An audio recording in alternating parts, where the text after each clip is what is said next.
Welcome to visual TV news. Bulletin ముందుగా headlines చూద్దాం.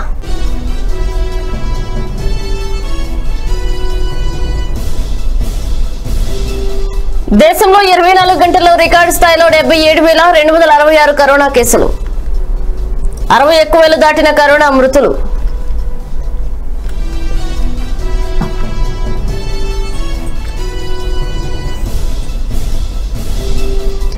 తెలంగాణలో కొత్తగా 2,932 కేసులు, 1,17,415 చేరిన కరోనా కేసుల సంఖ్య.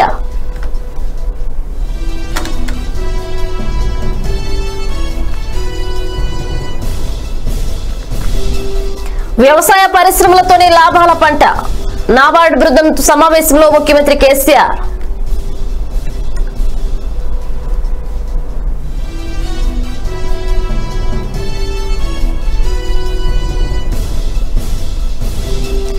ఏపీ మద్యం బ్రాండ్లపై రఘురామకృష్ణరాజు సెటైర్లు, మద్యం తాగితే లివర్ చెడిపోతుందని వ్యాఖ్య.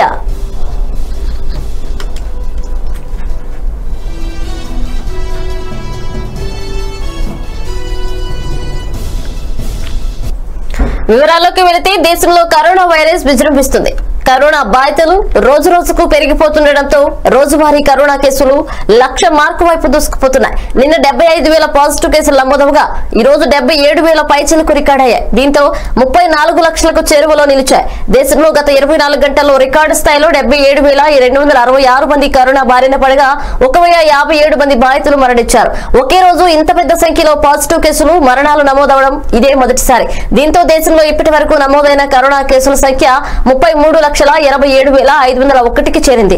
ఇందులో 7,42,023 మంది చికిత్స పొందుతుండగా మరో 25,83,948 మంది బాధితులు కోలుకున్నారు.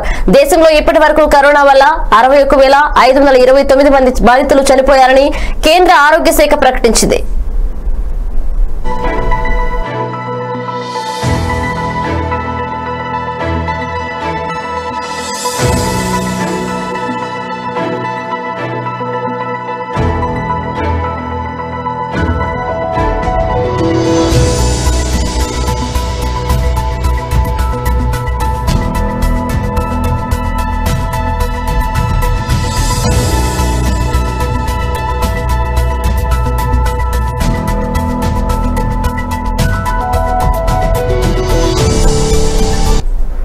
తెలంగాణలో కోవిడ్-19 కేసులు భారీగా పెరిగిపోతున్నాయి. రాష్ట్రంలో గడిచిన 24 గంటల్లో కొత్తగా 61,863 కరోనా పరీక్షలు చేయగా 2,932 కేసులు నమోదయ్యాయని తెలంగాణ వైద్య ఆరోగ్య శాఖ వెల్లడించింది.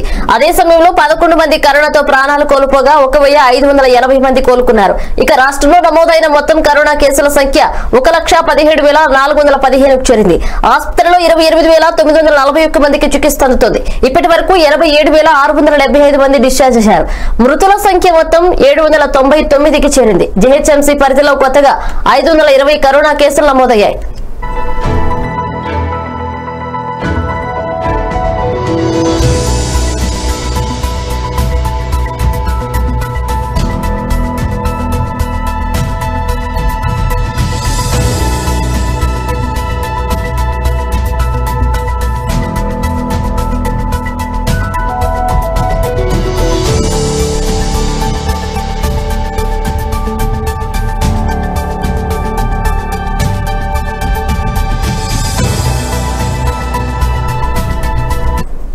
పశ్చిమ కనుమల్లో కురుస్తున్న వర్షాలకు కృష్ణా బేసిన్లోని ప్రాజెక్టులు నిండుకుండల్లో తలపిస్తున్నాయి. అన్ని ప్రాజెక్టులు నిండడంతో వచ్చిన వరదను వచ్చినట్లు దిగువకు విడుదల చేస్తున్నారు. ఎగువ నుంచి శ్రీశైలం జలాశయానికి ప్రవాహం స్థిరంగా కొనసాగుతుంది. కృష్ణా ప్రవాహానికి హాంద్రి వరద తోడవడంతో ప్రాజెక్టుకి 1,50,000 క్యూసెక్లుగా పైగా ఇంట్లో వస్తుంది. శ్రీశైలం జలాశయం పూర్తిస్థాయి నీటి మట్టం 885 అడుగులు కాగా ప్రస్తుతం 884.6 అడుగులు టీఎంసీలుగా చేరింది. దీంతో జలాశయం 8 గేట్లను 10 అడుగుల మేర ఎత్తి దిగువ నాగార్జున సాగర్ జలాశయానికి 2,24,000 క్యూసెక్లను విడుదల చేస్తున్నారు.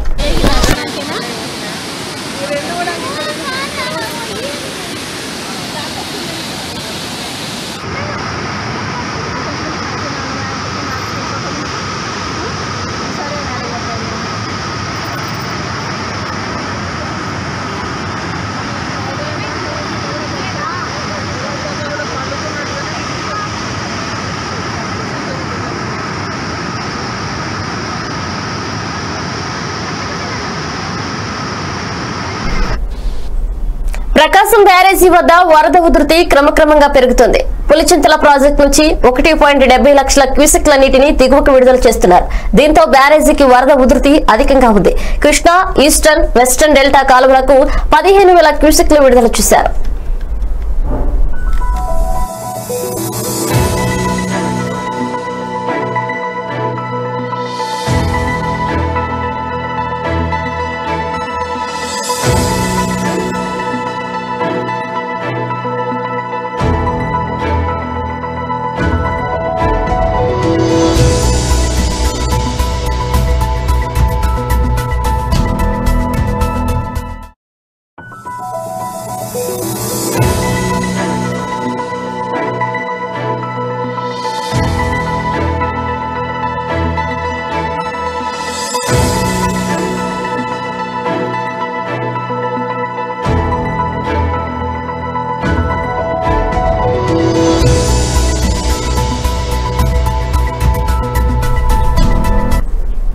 భారతీయ జీవనంలో ఆర్థిక వ్యవస్థలో అత్యంత కీలకమైనది వ్యవసాయ రంగమని ముఖ్యమంత్రి కె చంద్రశేఖర్ రావు అన్నారు. ఇది లాభదాయకమైనది కాదనే వ్యతిరేక ధోరణితో చూసే దృక్పథంతో మార్పు రావాలని సూచించారు. ఆహార ధాన్యాల ఉత్పత్తిలో దేశం స్వయం సమృద్ధి సాధించడంతో పాటు విదేశాలకు అవసరమయ్యే ఆహార పదార్థాలను అందించే స్థాయికి చేరుకోవాలని ఆకాంక్షించారు. గురువారం నాబార్డ్ చైర్మన్ గోవిందరాజులు చింతల ప్రగతి భవన్ లో ముఖ్యమంత్రి కేసీఆర్ తో సమావేశమయ్యారు. ఈ సందర్భంగా సీఎం మాట్లాడుతూ మన దేశంలో ఎక్కువ మంది ఆధారపడుతున్న రంగం, అందరికీ ఆహారం అందిస్తున్న రంగం, పరిశ్రమలకు ముడి సరుకును అందిస్తున్న రంగం వ్యవసాయమేనన్నారు. వ్యవసాయ అభివృద్ధికి, గ్రామీణ ఆర్థిక వ్యవస్థ బలోపేతానికి తీసుకోవాల్సిన చర్యలపై సుదీర్ఘంగా చర్చించారు.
పిసినాడు, పుచ్చలపల్లి, తరిమేల, నాగిరెడ్డినితో కలిసిన పని చేసిన కమ్మ వర్గం ఇప్పుడు అనేక అనుమానాలకు గురి అవుతుందని టీడీపీ ఎమ్మెల్యే బుచ్చయ్య చౌదరి అన్నారు. గురువారం ఆయన మాట్లాడుతూ స్వాతంత్ర్యానికి పూర్వమే పారిశ్రామికవేత్తలుగా వెలిగిన వారు కమ్మజాతి ప్రజలని హైదరాబాద్ ఎదుగుదలలో భాగస్వాములయ్యింది కమ్మజాతి కాదా అని ప్రశ్నించారు. సీఎం జగన్ కు తన కులం మీద ఉండే చూపుకోవచ్చు, కానీ కమ్మజాతి ఏం చేస్తుందని ఇబ్బంది పెడుతున్నారని నిలదీశారు. 100 మంది కమ్మవర్గ పోలీసు అధికారులకు ఇప్పటికీ పోస్టింగ్ ఇవ్వకుండా పక్కన పెట్టారని విమర్శించారు. ఏ కుల బలం ఉందని తనను ప్రజలు 6 సార్లు గెలిపించారని బుచ్చయ్య చౌదరి అన్నారు. ప్రభుత్వం కల్పించింది. ఒకనాడు కమ్యూనిస్టు పార్టీకి వేదికగా గౌరవనీయులు కీర్తిశేషులు పుచ్చలపల్లి సుందరయ్య గారిని హక్కున చేర్చుకున్న కోస్తా జిల్లాల కమ్మ నాయకత్వం అనంతపూర్ జిల్లాకు చెందిన తరిమల నాగిరెడ్డి గారిని హక్కున చేర్చుకొని వారి నాయకత్వంలో పయనించిన కమ్మ జాతి ఈ రోజున అనేక అవమానాలకు గురవుతోంది రాష్ట్రం. స్వాతంత్రానికి పూర్వమే పారిశ్రామికవేత్తలుగా ఎదిగిన వారు కమ్మవారు, జమీందారీ పాయలతో ఉన్నవాళ్ళు. అయినా కూడా జమీందారీ పాయ మీదే పోరాడి జమీందారీ భూములు, చల్లపల్లి భూములు లాంటి భూముల్ని ప్రజలకి పంచిన కమ్మ జాతి ఉమ్మడి మద్రాసు రాష్ట్రంలో, చెన్నైలో, తిరుచిలో, కోయంబత్తూరులో అనేక పరిశ్రమలు స్థాపించి ఇప్పటికి కూడా వెలుగుతున్న కమ్మ జాతి. ఆంధ్రప్రదేశ్ విభజన తర్వాత హైదరాబాద్ కేంద్రంగా హైదరాబాద్ నగర అభివృద్ధిలో భాగస్వామ్యం వహించింది కమ్మ జాతి. అనేక పరిశ్రమలు స్థాపించారు. ఆనాటి ముఖ్యమంత్రులు కీర్తిశేషులు బ్రహ్మానందరెడ్డి గారు, జలగం వెంగళరావు గారు లాంటి వాళ్ళు వారిని ప్రోత్సహించి అనేక పరిశ్రమలు, సంస్థలు ప్రారంభించేలాగా చేసి వారిని ఒక పారిశ్రామికవేత్తలుగా తీర్చిదిద్దారు. అలాంటి వారికి ఈ రోజున రాష్ట్రంలో అవమానాలకు గురవుతోంది. ఒకనాడు కులాల మతాలకు అతీతంగా వైసీపీ ప్రభుత్వంపై టీడీపీ ఎమ్మెల్సీ బచ్చుల అర్జునుడు మండిపడ్డారు. దాడులు, వేధింపులతో ప్రభుత్వం ఏమీ సాధించలేదు. జగన్ నాయకత్వంలో రాష్ట్రం దాడులు ఆంధ్రప్రదేశ్ గా అప్పుల రాష్ట్రంగా మారింది. బడుగు, బలహీన వర్గాలు, దళితులపై యథేచ్ఛగా దాడులు చేస్తున్నారు. 16 నెలల నుంచి ఇదే విధానాన్ని ముఖ్యమంత్రి కొనసాగిస్తున్నారు. స్వతహాగా జగన్ ఫ్యాక్షనిస్ట్, అరాచకవాది అని, దాడులు చేసే వ్యక్తి అని తెలుసు. సొంత బాబాయి హత్య జరిగితే జగన్ ఏం చేశారు? పరిశ్రమలు, కంపెనీలు రాకపోతే అభివృద్ధి ఎలా జరుగుతుందన్నారు. ఆలోచన పాలకులకు లేదు. ప్రతిపక్షంపై నోరేసుకుని పడిపోయే అంబటి రాంబాబు అవినీతి చరిత్ర బట్టబయలైందన్నారు. ఇవాళ కనీసం సొంత బాబాయి మర్డర్ చేయిస్తే అక్కడ ఆ కేసులో ఇంతవరకు న్యాయం చెప్పకుండా, సిబిఐ విచారణ పూర్తిగా జరగకుండా, ఆఖరికి వివేకానంద రెడ్డి గారి కూతురే సిబిఐ ఎంక్వైరీ అడిగి వేయించుకుని న్యాయం కోసం పరుగులెత్తే పరిస్థితి ఈ రాష్ట్రంలో ఉంది అంటే మిగతా కేసుల విషయంలో ఏ విధంగా ఈ ప్రభుత్వం ముందుకెళ్తుందో మనం గమనించాల్సినటువంటి అవసరం ఉంది. ఇది దాడులు చేస్తూ ఒక పక్క, మరొక పక్క ఆంధ్ర రాష్ట్రాన్ని అప్పుల ఆంధ్ర రాష్ట్రంగా తయారు చేశారు జగన్మోహన్ రెడ్డి గారు. ఈ అప్పుల ఆంధ్ర రాష్ట్రంలో పరిశ్రమలు ఏ విధంగా వస్తాయి? పరిశ్రమలు రాకపోతే నిరుద్యోగ యువతకి ఉద్యోగాలు ఏ విధంగా వస్తాయి? ఈ రాష్ట్రానికి ఆదాయ వనరులు రాకపోతే ఈ రాష్ట్రం ఏ విధంగా ముందుకెళ్ళటానికో అభివృద్ధి చెందటానికో అవకాశం ఏర్పడుతుంది? ఈ ఆలోచన ఈ ప్రభుత్వం దగ్గర ఎక్కడ కనపడటం లేదు. ఇవాళ అభివృద్ధి వీళ్ళకి అనవసరం, ఆర్థిక వనరులు అనవసరం, అప్పులు చేయటానికి ఏ విధమైనటువంటి అవకాశాలు ఉన్నాయో అన్నిటినీ వినియోగించుకోవటానికి మాత్రమే చూస్తూ అప్పుల ఆంధ్ర రాష్ట్రంగా ఈ సంవత్సరన్నర కాలంలో ఆంధ్ర రాష్ట్రాన్ని తయారు చేశారు. ఆ రోజున నాటి ముఖ్యమంత్రి మద్యం తాగితే లివర్ చెడిపోతుందన్నది జగమెరిగిన సత్యమని నరసాపురం పార్లమెంట్ సభ్యుడు రఘురామకృష్ణరాజు వ్యాఖ్యానించారు. ఏపీలో మద్యం విచిత్రమైన బ్రాండ్లు అమ్ముతున్నారని అన్నారు. ఏపీలో అమ్మే ఆ మద్యం బ్రాండ్లకు పేర్లు ఎలా పెడతారో, వాటి నాణ్యత ఏమిటో, వాటి రేట్లు ఏమిటో అర్థం కావడం లేదని తెలిపారు. దీని గురించి ఇటీవలే ఓ విజ్ఞుడు చెప్పాడు. పేరున్న బ్రాండ్లన్నీ పక్క రాష్ట్రాల్లో అమ్ముతున్నారని, ఏపీలో మాత్రం gold medal, silver medal, bronze medal, Nobel prize, Bharat Ratna వంటి బ్రాండ్లు అమ్ముతున్నారని అన్నారు. కళ్ళుండి మనసు లేని ప్రభు అదే స్టేటస్ కోని కంటిన్యూ చేస్తూ వచ్చే నెల 21కి వాయిదా వేయటం జరిగింది. కోర్టులకి, న్యాయదేవతకి కళ్ళు లేవు అని మనం అనుకుంటాం, కానీ న్యాయదేవతకి మనసు ఉంది. ప్రభుత్వానికి కళ్ళున్న మనసు లేదు. కళ్ళుండి మనసు లేని ప్రభుత్వం చేస్తున్న ఈ పర్టికులర్ ఈ అన్యాయాన్ని కళ్ళు లేకపోయినా మనసున్న డెఫినెట్గా మంచిది కాదు. ఇదేమి క్వాలిటీ మద్యం కాదు. ఈ ఊరు పేరు లేని మద్యాల జోలికి మీరు వెళ్ళొద్దు.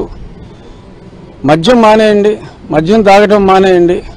అమ్మఒడి డబ్బులు అమ్మఒడికే ఉండనివ్వండి, దేన్ని డైవర్ట్ చేయొద్దు. మరొక్కసారి మద్యం మానమని చెప్పినా చెప్పకపోయినా మహిళామణులకు నేను చెప్పేది ఈ బ్రాండ్లు మటుకు తాగొద్దని చెప్పి మీ భర్తలకు కానీ మీ అన్నలకు కానీ మీ తమ్ముళ్ళకి కానీ తెలియజేయాలి. ఈ మాయదారి బ్రాండ్లు మాకొద్దు బాబు అని చెప్పి మీరు చెప్పాలి. ఎందుకంటే మా ముఖ్యమంత్రి గారికి ఈ బ్రాండ్ల గురించి తెలియదు. ఈ రకరకాల బ్రాండ్లు వచ్చి ఒక తెలంగాణలోని పలు జిల్లాల్లో నేడు భారీ నుంచి అతి భారీ వర్షాలు కురిసే అవకాశం ఉందని హైదరాబాద్ వాతావరణ కేంద్రం తెలిపింది. ముఖ్యంగా సంగారెడ్డి, మెదక్, సిద్దిపేట, మేడ్చల్, మల్కాజ్గిరి, హైదరాబాద్, రంగారెడ్డి, యాదాద్రి, భువనగిరి, నల్గొండ, జనగామ, సూర్యాపేట, ఖమ్మం, మహబూబాబాద్, ఉమ్మడి వరంగల్ జిల్లాలో అక్కడక్కడ అతి భారీ వర్షాలు కురిసే అవకాశం ఉందని వాతావరణ కేంద్రం అధికారి తెలిపారు.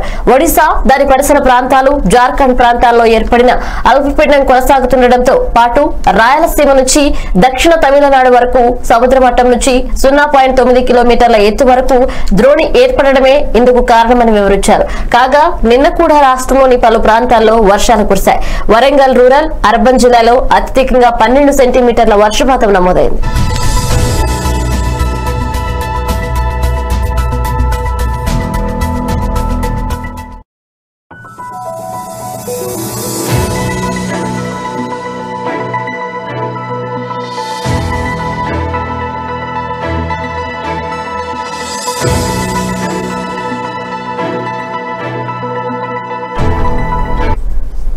విజయనగరం జిల్లా పార్వతీపురం మండలం డోకిశిల ప్రాథమిక ఆరోగ్య కేంద్రంలో 1,30,00,000తో అభివృద్ధి కార్యక్రమాలకు ఎమ్మెల్యే అలజంగి జోగారావు శంకుస్థాపన చేశారు. ప్రాథమిక ఆరోగ్య కేంద్రం చుట్టూ ప్రహరీగూడ, బందలుపి ప్రాథమిక ఆరోగ్య కేంద్రానికి 30 లక్షల నిధులను ఎమ్మెల్యే కేటాయించారు. స్థానికంగా ఉన్న చేయూత మహిళలు ఎమ్మెల్యే ఆధ్వర్యంలో సీఎం జగన్ చిత్రపటానికి పాలాభిషేకం నిర్వహించారు.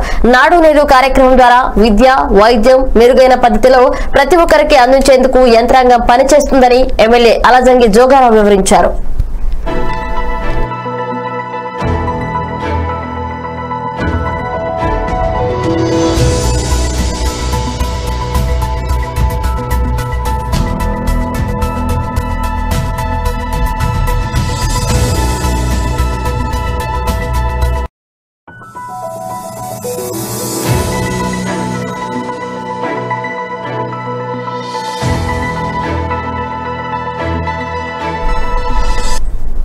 ప్రజా సంక్షేమమే ధ్యేయంగా తెలంగాణ ప్రభుత్వం పనిచేస్తుందన్నారు పాలేరు ఎమ్మెల్యే కందల ఉపేందర్ రెడ్డి. ఖమ్మం జిల్లా నేలకొండపల్లి మండలంలో ఆయన పర్యటించారు.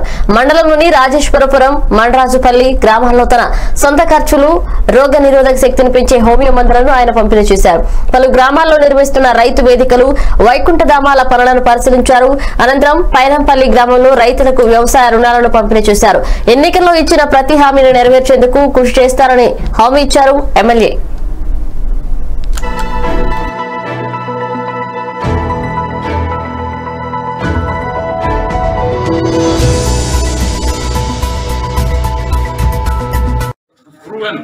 పూర్వైన మందులే ఏమి ఇబ్బంది లేదు. ముగ్గురు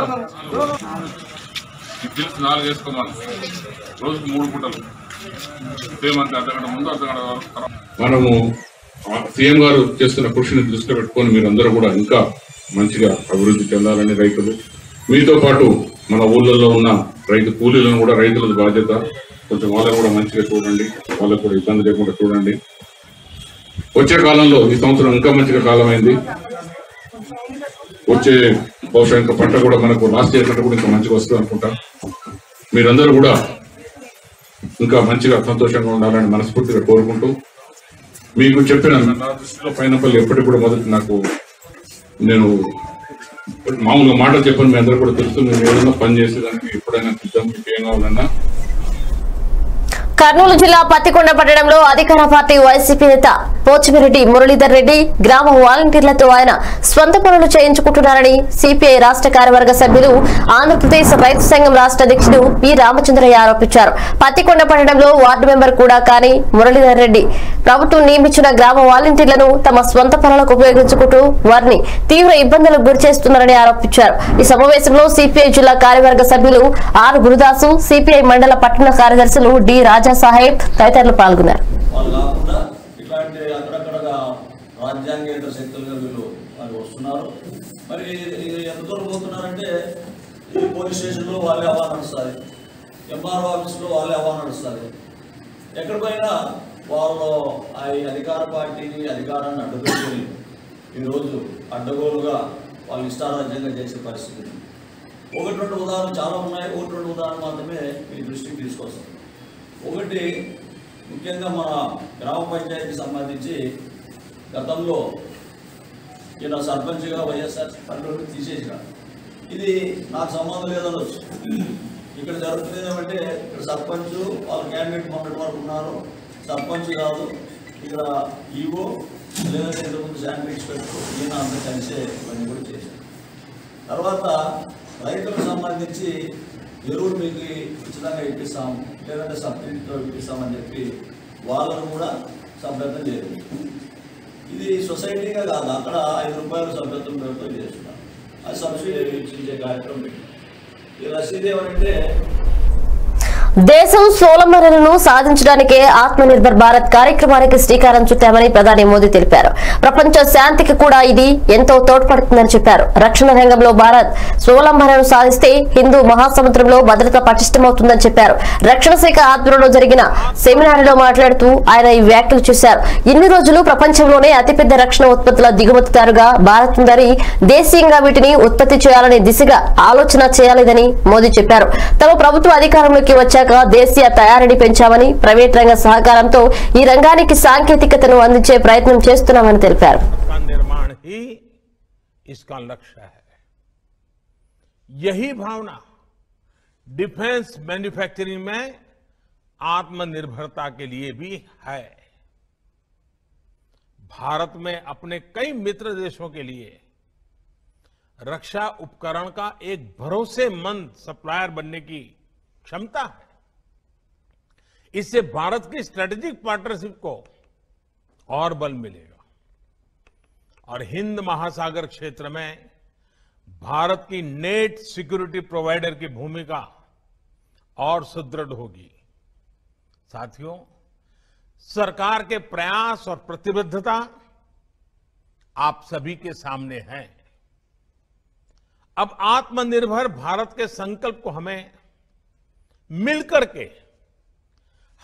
मिलकर के इसे सिद्ध करना है। चाहे प्राइवेट सेक्टर हो या पब्लिक सेक्टर हो या फिर हमारे फॉरेन पार्टनर्स, आत्मनिर्भर भारत सभी के लिए विन विन संकल्प है। आत्मनिर्भर भारत का हमारा संकल्प इनवर्ड लुकिंग नहीं है। ग्लोबल इकोनॉमी को ज्यादा रेजिलिएंट, ज्यादा स्टेबल बनाने के लिए, विश्व में शांति के लिए एक सक्षम भारत का निर्माण ही। బెంగాల్ తీరంలో ప్రాంతంలో ఏర్పడిన అల్పపీడన కారణంగా 3 రోజులుగా ఒడిశాలో భారీ వర్షాలు కురుస్తున్నాయి. కుండపోత వర్షానికి నదులు, వాగులు ప్రమాదకర స్థాయికి దాటి ప్రవహిస్తున్నాయి. రాష్ట్ర వ్యాప్తంగా 7 ప్రాణాలు కోల్పోయారని ప్రత్యేక సహాయ కమిషనర్ పీకే జైనా తెలిపారు. ప్రధాన నదులైన బైతారాని, బ్రాహ్మణి, సుబర్ణరేఖ, బుదలబలంకలు ప్రమాదకరంగా ప్రవహిస్తుండటంతో అధికారులు హెచ్చరికలు జారీ చేశారు.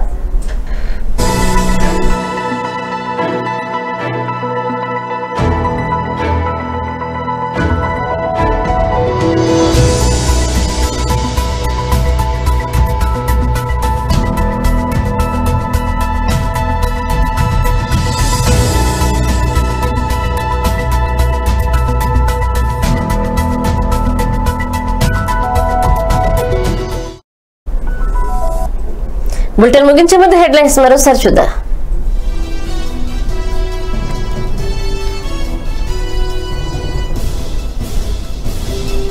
దేశంలో 24 గంటల్లో రికార్డు స్థాయిలో 77,266 కరోనా కేసులు, 61,000 దాటిన కరోనా మృతులు.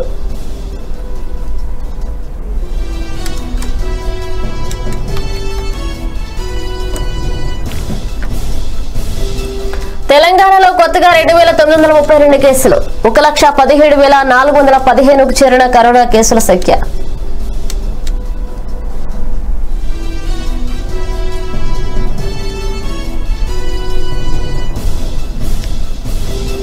వ్యవసాయ పరిశ్రమలతోనే లాభాల పంట, నాబార్డు బృందంతో సమావేశంలో ముఖ్యమంత్రి కేసీఆర్.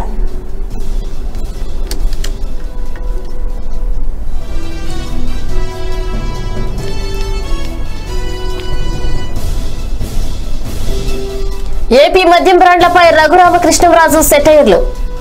మద్యం తాగితే లివర్ చెడిపోతుందనే వ్యాఖ్య.